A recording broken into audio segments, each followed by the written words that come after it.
వచ్చే ఎన్నికల్లో పోటీ చేయడంపై గంటా శ్రీనివాసరావు సంచలన వ్యాఖ్యలు చేశారు.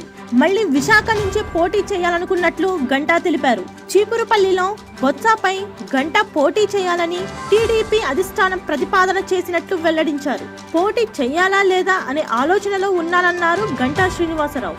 వారం రోజుల్లోనే టీడీపీ అభ్యర్థులను ప్రకటించే అవకాశం ఉంది కాబట్టి నేను ఎక్కడ పోటీ చేస్తాను అనేది అప్పుడు తెలుస్తుంది అని చెప్పారు. కాన్స్టిట్యూన్సీ మారుతున్నారంటే లేదు ఈసారి బ్రేక్ చేస్తాను, చేసిన చోట చేయాలనుకుంటున్నా అని చెప్పాను. నేనైతే అదే అనుకుంటాను.